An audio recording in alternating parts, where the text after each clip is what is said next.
A very good morning to everyone. So here on this very platform of Gargi classes, I Komal Sharma welcomes you all. तो आज की हमारी जो poetry है that is The World is Too Much With Us by William Wordsworth. ये जो poetry है contemporary context में बहुत ही सही तरीके से, सटीक तरीके से सूट होती है. कैसे होती है, क्यों होती है, that I will discuss.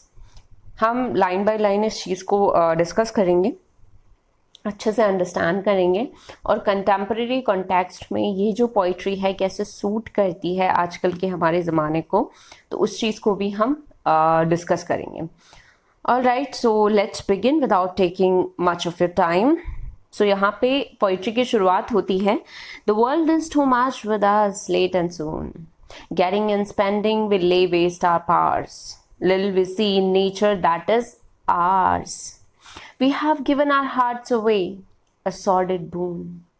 The sea that bears her bosom to the moon, the winds that will be howling at all hours, and are upgathered now like sleeping flowers.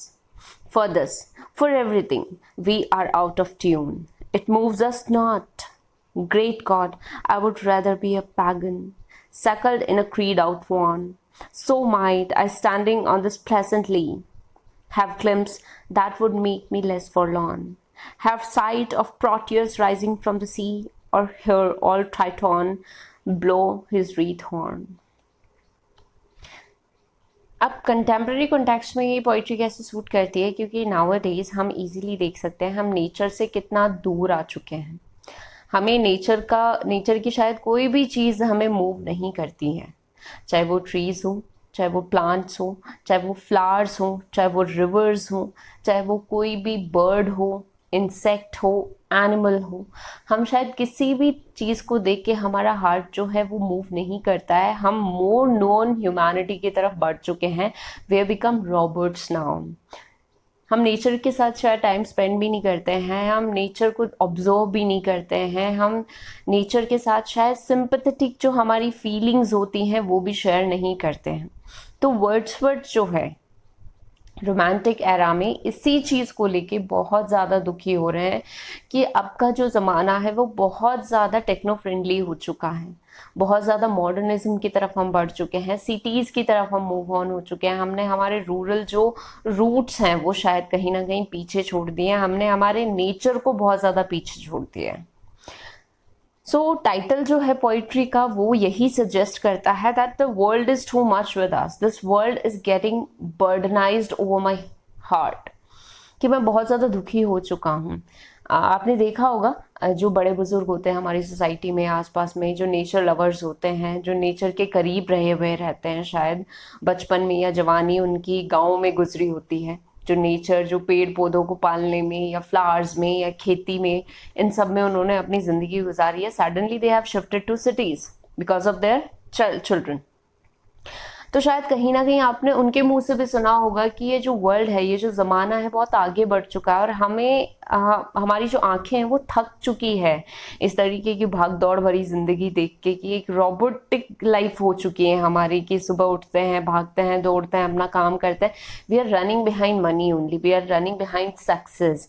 हम लोग पोज नहीं ले रहे हैं, हम लोग रुक नहीं रहे हैं, हम लोग चीज़ों को ऑब्जर्व नहीं कर रहे हैं. इवन हमारी खुद की ग्रोथ शायद कहीं ना कहीं, जो एक मेंटल पीस ऑफ ग्रोथ जो है वो कहीं ना कहीं रुक सा गया है, वो पोज हो गया है.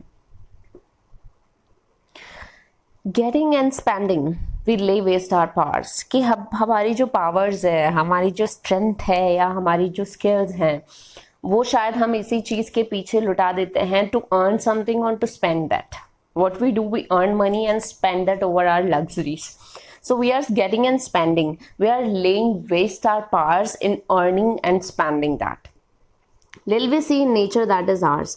हम शायद नेचर को अपना मानते ही नहीं है, हम नेचर में शायद चीज़ों को देखते ही नहीं है, हम नेचर के करीब अपनी ज़िंदगी बिताते ही नहीं है.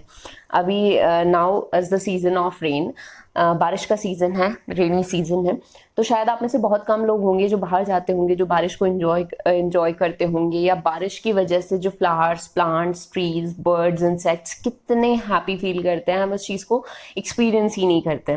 तो यहाँ पे पॉइंट यही बोलता है कि हम अब नेचर को अपना मानते ही नहीं है. Little we see nature that is ours, we have given our hearts away, कि हम लोग हार्टलेस हो चुके हैं, हम लोग इमोशनलेस हो चुके हैं, हम लोग नॉन ह्यूमन बन चुके हैं, रॉबोट्स बन चुके हैं हम लोग.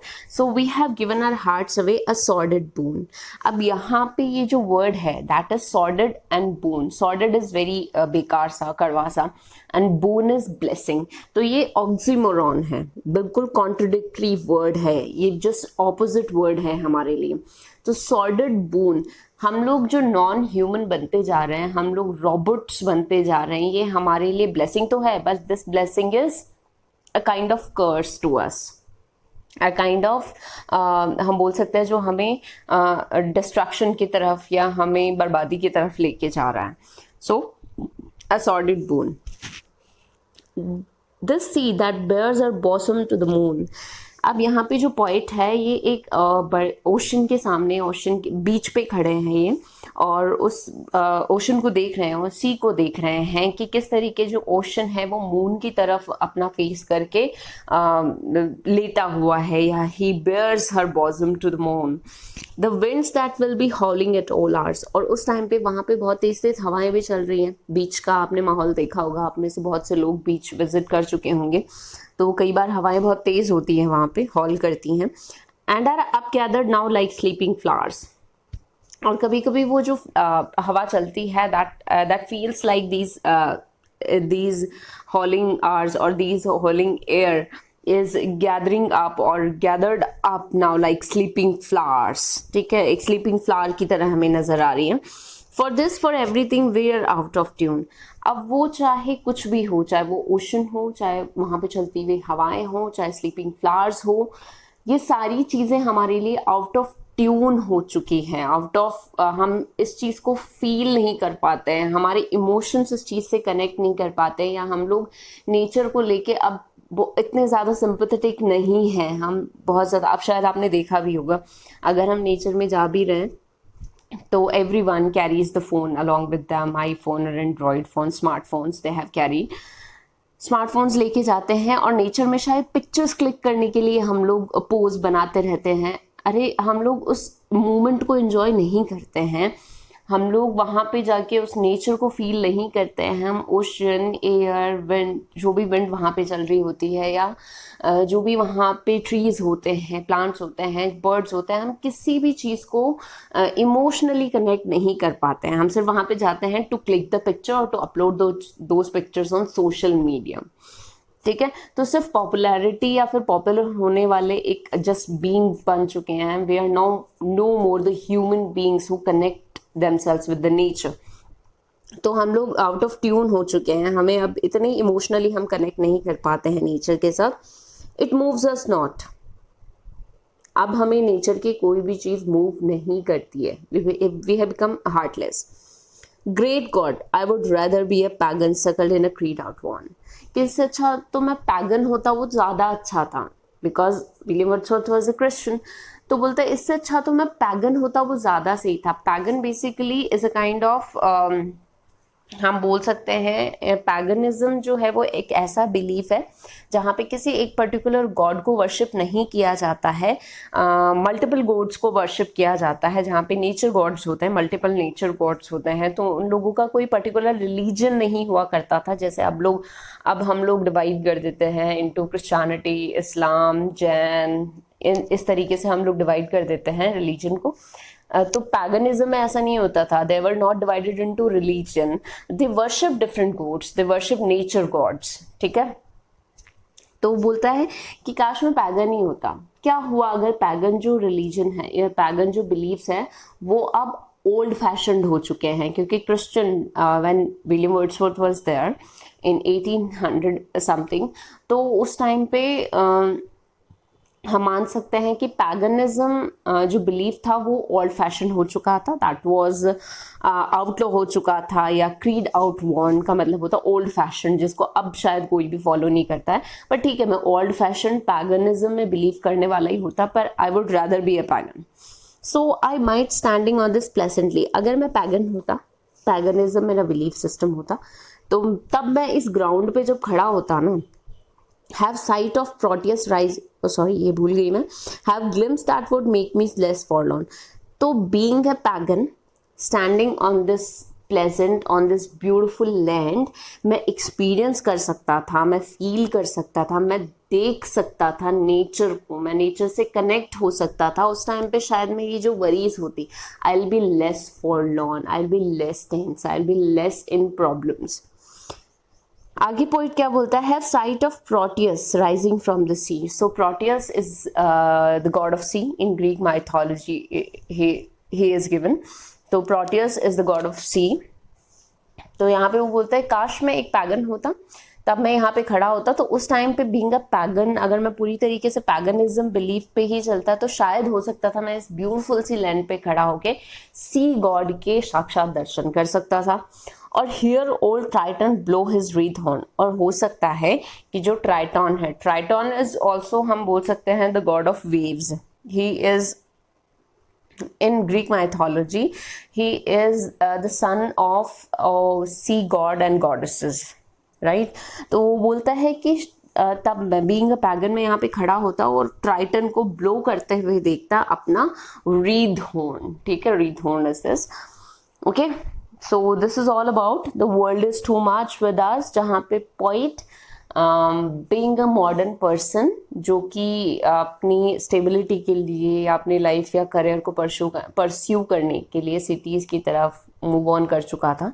इंडस्ट्रीज बहुत ज़्यादा बढ़ रही थी उस टाइम पे, इंडस्ट्रियलाइजेशन शुरू हो चुका था, लोग फैक्ट्रीज में काम करना शुरू कर दिया था, एक काइंड ऑफ कंपटीशन लोगों में बढ़ गया था।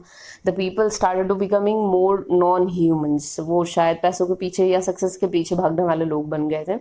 तब वो फिर से अपनी रूरल लाइफ में जब जाते हैं तब वो बोलते हैं कि नहीं, ये जो जिंदगी है जो हम जी रहे हैं, that is not good enough with us, we should be connected to nature and to the things which are related to nature. आपने देखा होगा विलियम वर्ड्सवर्थ या रोमांटिक राइटर्स जितने भी हैं वो इस चीज़ को लेके मॉर्न कर रहे हैं, वो इस चीज़ को लेके वीप कर रहे हैं कि हम कहीं ना कहीं नेचर से बहुत ज़्यादा दूर जा चुके हैं। We are running towards industries, factories और पैसों के पीछे, सक्सेस के पीछे भागते भागते हम लोग नेचर को बहुत ज़्यादा पीछे छोड़ चुके हैं। तो वो इसी चीज़ पे मॉर्न करते हैं। And in this poetry to William Wordsworth is mourning or becoming a more modernized person or a more known human person. So this is all about this thing. Thank you and stay connected with Gargi classes. अगर आपको इस poetry की explanation से related PDF चाहिए तो आपको वो Telegram channel पे मिल जाएगी। टेलीग्राम चैनल का लिंक जो है वो आपके डिस्क्रिप्शन बॉक्स में दे रखा है। Thank you and stay connected.